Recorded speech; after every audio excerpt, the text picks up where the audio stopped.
بسم اللہ الرحمن الرحیم۔ کتاب الطلاق، طلاق کا بیان۔ قال النبی صلی اللہ علیہ وسلم ابغض الحلال الی اللہ عز وجل الطلاق۔ نبی کریم صلی اللہ علیہ وسلم نے ارشاد فرمایا، اللہ کے نزدیک حلال چیزوں میں سب سے زیادہ ناپسندیدہ چیز طلاق ہے۔ یعنی شریعت میں جن باتوں کے کرنے کی اجازت دی گئی ہے مجبوری کے تحت میں، ان میں سب سے ناپسندیدہ چیز جو ہے وہ طلاق ہے۔ وقال صلی اللہ علیہ وسلم ایما امرأة سألت زوجها طلاقا من غیر بأس فحرام علیها رائحة الجنة۔ نبی کریم صلی اللہ علیہ وسلم نے ارشاد فرمایا، جو عورت بھی بلا وجہ اپنے شوہر سے طلاق کا مطالبہ کرے تو اس پر جنت کی خوشبو حرام ہے۔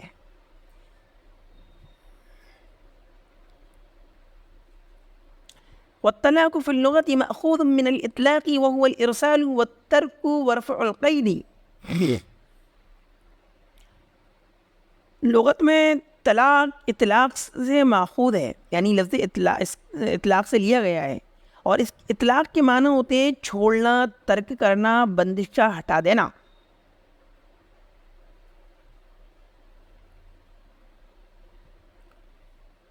والطلاق في الشرع حل رابطة الزواج ورفع قيد النكاح وإنهاء العلاقة الزوجية بألفاظ مخصوصة في الحال كما في الطلاق البائن أو في المآل أي بعد مضي المدة كما في الطلاق الرجعي۔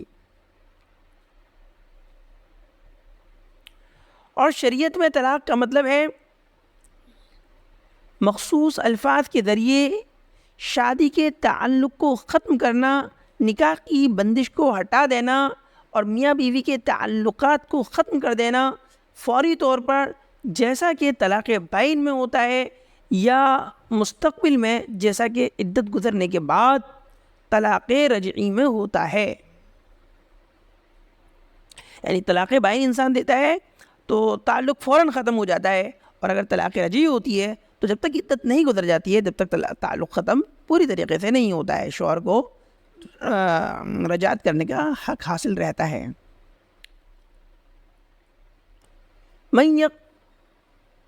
من یقع طلاقه ومن لا یقع طلاقه۔ اس بات کا بیان کہ کس کی طلاق واقع ہوگی اور کس کی طلاق واقع نہیں ہوگی، یعنی کون شخص طلاق دے گا تو اس کی طلاق مانی جائے گی اور کس شخص کی طلاق نہیں مانی جائے گی۔ وَيَقَعُ طَلَاقُ كُلِّ زَوْجٍ إِذَا كَانَ بَالِغًا عَاقِلًا غَيْرَ نَائِمٍ۔ ہر اس شوہر کی طلاق واقع ہو جائے گی جو بالغ ہو، عقل مند ہو اور جاگنے کی حالت میں طلاق دی ہو، یعنی سوتے ہوئے طلاق نہ دی ہو۔ فَلَا يَقَعُ طَلَاقُ الصَّبِيِّ وَالْمَجْنُونِ وَالنَّائِمِ۔ لہذا بچے کی اور پاگل کی اور سونے والے کی طلاق واقع نہیں ہوگی، یعنی کوئی پاگل یا مجنون یا بچہ یا سوتے ہوئے میں کوئی طلاق دے دے تو وہ طلاق مانی نہیں جائے گی۔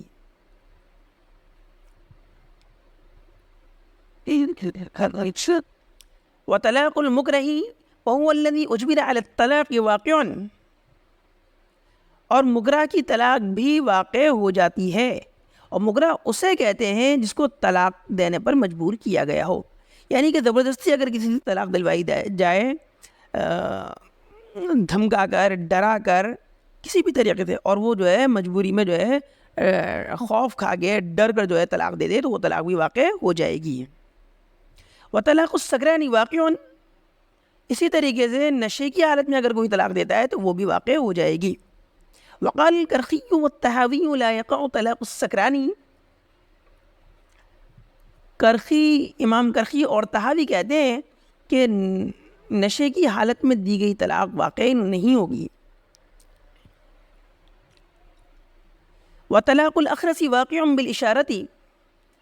گونگے کی طلاق اشارے کے ذریعے واقع ہو جائے گی، یعنی گونگا اگر اس طرح کا اشارہ کرے جس کا مطلب جو ہے طلاق ہوتا ہو گونگوں کی زبان میں، تو وہ طلاق واقع ہو جائے گی، طلاق مانی جائے گی، کیونکہ اس کے سارے کام اشارے سے ہوتے ہیں۔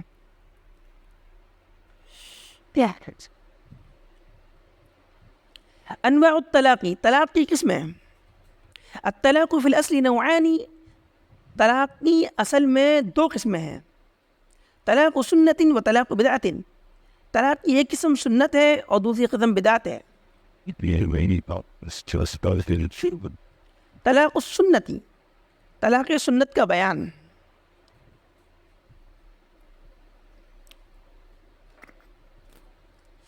وطلاق السنت نوعان حسن و احسن. سنت طلاق کی دو قسمیں ہیں، ایک حسن اور دوسری احسن. فأحسن الطلاق أن يطلق الرجل امرأته تطليقة رجعية في طهر لم يجامعها فيه ويتركها حتى تنقضي عدتها.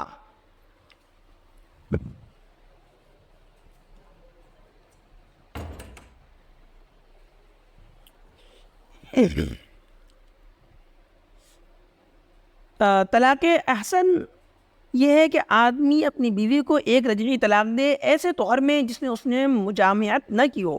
مجامعت یعنی کہ میاں بیوی کا مخصوص تعلق قائم نہ کیا ہو، اور طلاق دینے کے بعد اس کو چھوڑ دے یہاں تک کہ اس کی عدت گزر جائے. یعنی دوسری تیسری طلاق نہ دے، ایک طلاق دینے کے بعد میں اس کو چھوڑ دے اور عدت گزرنے کے بعد میں وہ الگ اور وہ الگ. یہ طلاق احسن ہے. اور ایسے طہر میں، طہر کا مطلب ہوتا ہے عورت کی وہ حالت جس میں عورت کو حیض نہیں آتا ہے، وہ پیریڈ سے نہیں ہوتی ہے. والطلاق الحسن ان يطلق الرجل امرأته واحدة رجعية في طهر لم يجامعها فيه ثم يطلق في الطهر الآخر واحدة ثم في الطهر الثالث واحدة. اور طلاق حسن یہ ہے کہ آدمی اپنی بیوی کو ایسے طہر میں جس میں اس نے جو ہے اس سے میاں بیوی کا مخصوص تعلق قائم نہ کیا ہو، ایک رجعی طلاق دے دے، پھر دوسرے طہر میں ایک طلاق دے دے، پھر تیسرے طہر میں ایک طلاق دے دے. یعنی کہ الگ الگ پاکی کے پیریڈ میں الگ الگ طلاقیں دیں، الگ الگ 3 طلاقیں دیں.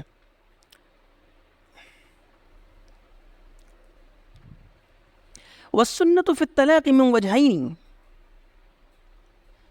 طلاق میں سنت کا اعتبار 2 طریقے سے ہوتا ہے. سنت فی الوقت و سنت فی العدد. طلاق ایک تو وقت کے اعتبار سے سنت ہوتی ہے اور ایک عدد کے اعتبار سے. عدد یعنی کہ گنتی، کوانٹٹی.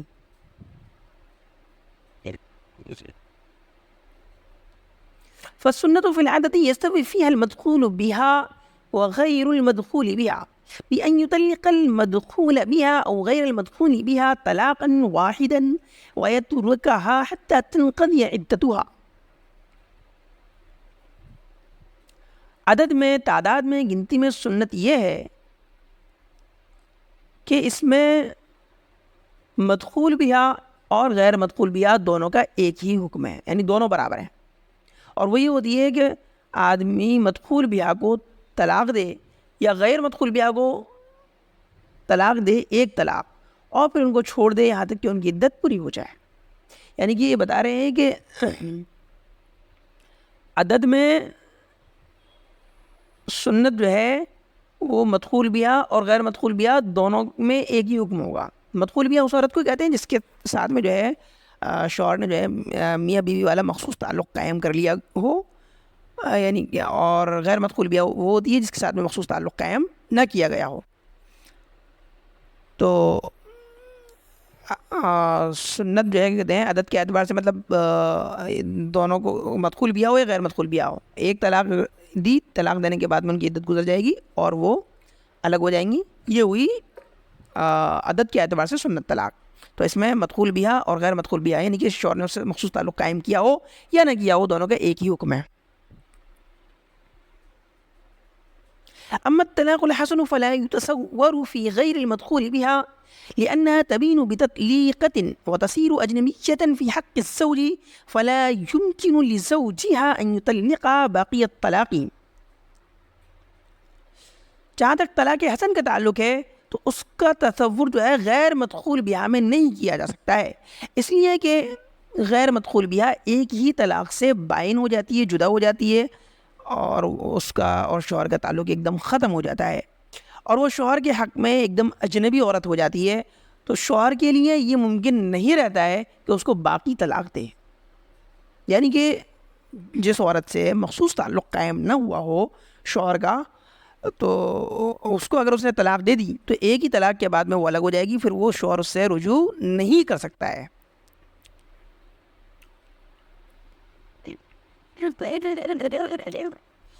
فأما السنة في الوقت فيختلف فيها المدخول بها وغير المدخول بها، فإن الطلاق في الحيض يكره إذا كانت المرأة مدخولا بها، فأما غير المدخول بها فلا يكره طلاقها في حالة الحيض.